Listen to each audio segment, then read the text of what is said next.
গুলি খাবো আমরা, তুমি যাবা সংসদে কেন? হেলিকপ্টার থেকে গুলি করেছে, ছাদে শিশু মারা গেছে। এই আবেগগুলোকে পুঁজি করে মানুষ ক্ষমতায় আসে, ভোট করে। আপনারা কি কেউ একজনও দেখাইতে পারবেন কোন এমপির ছেলে মারা গেছে আন্দোলনে? 300 জন যে এমপি নির্বাচিত হলো, কোন এমপি ছেলে মরছে? সাধারণ মানুষের ছেলে পেলেরা রাস্তায় গিয়ে মারা গেছে, ক্ষমতায় গেছে এমপিরা। অথচ খবর নিয়ে দেখেন এই এমপির সন্তানেরা অস্ট্রেলিয়াতে গিয়ে লেখাপড়া করতেছে। কোন নেতা যদি মিছিলের ডাক দেয়, পোস্টার লাগানোর দায়িত্ব দেয়, বলবে তোর বেটা গিয়ে পোস্টার লাগাও। তোর বেটাটা বেটা, আমি বেটা নই, আমি কারো না কারো বেটা না, আমার বাপের স্বপ্ন আছে না, রাজনীতি করলে এই হবে সেই হবে, ঘোড়ার আন্ডা হবে। এমপির বেটা এমপি হয়, আপনার বেটা এমপি হবে, আপনি মনে করেন সম্ভব? আর একটা গুরুত্বপূর্ণ বিষয়, এটা বলার জন্যই মূলত আমি দাঁড়াইছি এবং যেখানেই যাচ্ছি এই কথাটা আমি বলতেছি। এই যে জুলাই আন্দোলন হলো না, মেসাকাট্টা হলো না, 2024 সালে গোলাগুলি হয়েছে না, 2000-এর মতো লোক মারা গেছে না, এই 2000 যে লোক মারা গেছে বা বৈষম্য বিরোধী আন্দোলনে যে ছাত্রগুলা মারা গেছে না পুলিশের গুলিতে, এর মধ্যে 133 জন শিশু শুধু মারা গেছে। এদের চেয়েও কম বয়সী শিশু, রাইট? প্রথম আলোর প্রতিবেদন অনুযায়ী 133 জন শুধুমাত্র শিশুই মারা গেছে। কিন্তু এই সরকার 11টা সংস্কার কমিশন করেছিল, যেখানে নারী সংস্কার কমিশন থেকে শুরু করে আরো 10টি কমিশন ছিল। কিন্তু আমরা কি কোথাও দেখেছি শিশুদের জন্য সংস্কার কমিশন হয়েছে? হয়েছে কোথাও স্যার? হয় নাই। এবং শেখ হাসিনা সরকার যে 17 বছর ক্ষমতায় ছিল, তার সরকারের আমলে কি শিশু বিষয়ক মন্ত্রণালয় হয়েছিল? শিশুদের জন্য আলাদা কোনো অধিদপ্তর হয়েছিল? শোনা গেছে কোথাও? স্যার হয়েছিল? আপনি বলতে পারবেন কোন পরিদপ্তর হয়েছিল? নারী ও শিশু বিষয়ক মন্ত্রণালয়ের মহিলাদের সাথে কয়েকটা অ্যাক্টিভিটিস জুড়িয়ে দেওয়া হয়েছিল। অর্থাৎ সরকার আবার যেখানে আন্দোলনে যায় শিশুদের লাশকে ব্যবহার করে। 133 জন শিশু শহীদ আনাস সহ এরকম অনেক নাম আছে। হেলিকপ্টার থেকে গুলি করেছে, ছাদে শিশু মারা গেছে। এই আবেগগুলোকে পুঁজি করে মানুষ ক্ষমতায় আসে, ভোট করে। আপনারা কি কেউ একজনও দেখাইতে পারবেন কোন এমপির ছেলে মারা গেছে আন্দোলনে? 300 জন যে এমপি নির্বাচিত হলো, কোন এমপি ছেলে মরছে? সাধারণ মানুষের ছেলে পেলেরা রাস্তায় গিয়ে মারা গেছে, ক্ষমতায় গেছে এমপিরা। অথচ খবর নিয়ে দেখেন এই এমপির সন্তানেরা অস্ট্রেলিয়াতে গিয়ে লেখাপড়া করতেছে। 6 মাস পর পর যে সেমিস্টার ফি সেটাই দিতেছে 30 লাখ 35 লক্ষ টাকা। এমপি তার ছেলের ভবিষ্যৎটা কিন্তু বুঝছে, অস্ট্রেলিয়াতে লেখাপড়া করতে পাঠাইছে, আমেরিকাতে লেখাপড়া করতে পাঠাইছে। আপনার সন্তানের কাজ কি জানেন? আপনার সন্তানকে 150 টাকা দিবে, ওই এমপির পোস্টারটা যা মারবে দেওয়ালে। এটা আপনার সন্তানের কাজ। আপনার সন্তানের কাজ কি জানেন? ভোটের আগে প্রত্যেকদিন সন্ধ্যার সময় 200 লোকের মিছিল দেওয়া লাগবে, আপনার ছেলের মাথাটা গুনতে দেওয়া হবে সেখানে। কেন ভাই? এমপির স্বপ্ন আছে তার ছেলে বিদেশে লেখাপড়া করে এরোনটিক্যাল ইঞ্জিনিয়ার হবে, জজ হবে, ব্যারিস্টার হবে, বিসিএস ক্যাডার হবে, ডিসি ম্যাজিস্ট্রেট হবে। আপনি কি বাপ না? আপনি বাপ না? আপনি মা না? এমপি যদি বাপ হয়, ওর ছেলের জন্য যদি এমপি স্বপ্ন থাকে, আপনাদের স্বপ্ন নাই? এমপি স্বপ্ন দেখে তার ছেলে এরোনটিক্যাল ইঞ্জিনিয়ার হবে, আপনাদের স্বপ্ন নাই? আপনাদের মনটা চায় না আমার ছেলে ডাক্তার হোক? তাহলে আপনার ছেলে কেন 150 টাকার জন্য পোস্টার লাগাবে নেতার?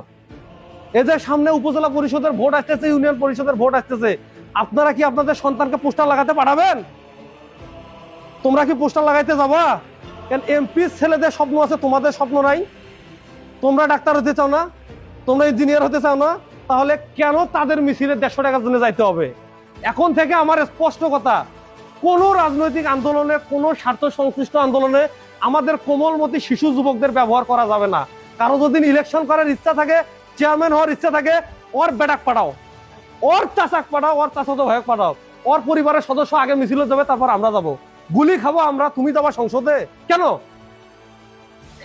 কোন নেতা যদি মিছিলের ডাক দেয়, পোস্টার লাগানোর দায়িত্ব দেয়, বলবে তোর বেটাক দিয়ে পোস্টার লাগাও।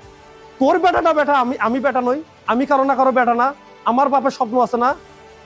কোন রাজনৈতিক নেতার কোন এজেন্ডা বাস্তবায়নে আপনাদের সন্তানকে যাইতে দিবেন? আপনারা আমাকে কথা দেন, যাইতে দিবেন? আপনার সন্তান যদি একবার ওই ব্রেন ওয়াশের মধ্যে যায় যে রাজনীতি করলে এই হবে সেই হবে, ঘোড়ার আন্ডা হবে, এমপির বেটা এমপি হয়, আপনার বেটা এমপি হবে, আপনি মনে করেন সম্ভব?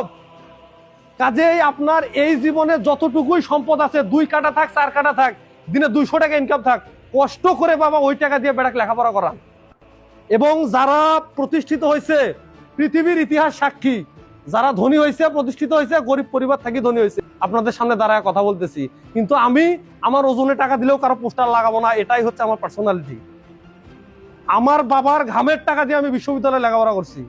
আমার বাবা কোনোদিন আমাকে মিছিলে পাঠায় নাই, কোনোদিন কারো পোস্টার লাগাইতে পাঠায় নাই। কাজে আপনারা যদি পাঠান আপনাদের সন্তানকে কারো পোস্টার লাগাইতে বা মিছিলে পাঠান, আপনি ব্যর্থ বাবা। আপনার মতো বাবার ফাঁসি হওয়া উচিত। যদি কোনো এমপি কারো সন্তানকে বা কোনো চেয়ারম্যান পোস্টার লাগাতে পাঠায়, তাহলে তার সন্তানকে যেন আগে পাঠায়। আমার সোজা বাংলা কথা।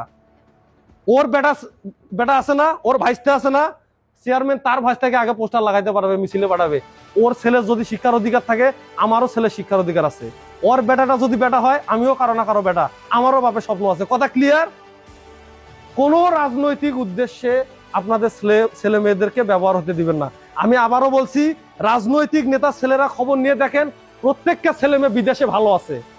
আর আমার শিশুরা 133 জন মারা গেছে জুলাই আন্দোলনে। আর যারা এমপি হয়েছে তাদের কোনো সন্তান মারা যায় নাই কেন? আমাদের কি ক্রস কাটিং মনে হয়? গোলালু যখনই দরকার পড়বে আমাদেরকে লেলিয়ে দিবেন। এই প্রতারণার শিকার আমরা আর হতে চাই না। আপনাদের যতটুকুই সম্পদ আছে ততটুকু দিয়ে আপনাদের সন্তানকে আপনারা মানুষ করেন। আপনার সন্তানকে কোনো নেতার, কোনো মেম্বারের দ্বারা সামনে, চেয়ারম্যানের দ্বারা পোস্টার লাগাতে পাঠাবেন? এটা করা যাবে না। কারণ যদি পাঠান, এই যে ছোট বয়সে পোস্টার লাগাতে মিছিলে পাঠাইছেন, এই ছোটবেলা থেকে চামচামি স্বভাব তৈরি হবে। আমার কাজ হলো সামনে থেকে নেতৃত্ব দেওয়া। এই যে কথা বলতেছি আপনারা সবাই, এটাকে প্রথম সারিতে থাকা বলে। ছোটবেলা থেকে যদি আমার ভাই তোমার ভাই পিছনে মিছিল দেওয়া হয়, আপনার ছেলেটা বড় হয়ে খাস একটা চামচা ছাড়া কিছুই হবে না। আপনার সন্তানকে চামচা দেখতে চান নাকি সামনের সারির লোক দেখতে চান বলেন? হ্যাঁ, সামনে দেখতে চান না? তাহলে যারা চামচা তারাই পিছনে স্লোগান মারে। আমার কথা হলো, আমরা অনেক প্রেক্ষাপট থেকে শিখছি ভাই। রাজনৈতিক নেতারা বলেন, যা বিভিন্ন আন্দোলন বলেন, আমাদের সন্তানগুলোকে ডেকে ব্যবহার করা হয়। আপনার সন্তান মিছিলে গুলি খেয়ে মারা যাক, 2-4 দিন এমনিতে মায়া কান্না করবে, পরে আর কেউ খোঁজে করবে না। যারা জুলাই যোদ্ধা ছিল, যে সন্তানগুলো মারা গেছে, কয়জনের খোঁজ কয়জন করে, ধান্দা নিয়ে সবাই ব্যস্ত। অথচ বলছে আপনার সল্লাভ কি? এগুলা করতে দেওয়া যাবে? আমি যেখানেই যাব আমার এই বক্তব্য জারি রাখবো। রাজনৈতিক উদ্দেশ্য চরিতার্থ করার জন্য আমাদের একটি শিশুকে ব্যবহার করা যাবে না। কথা loud and clear. Okay sir? তো thank you so very much আমার কথাটি শুনবে।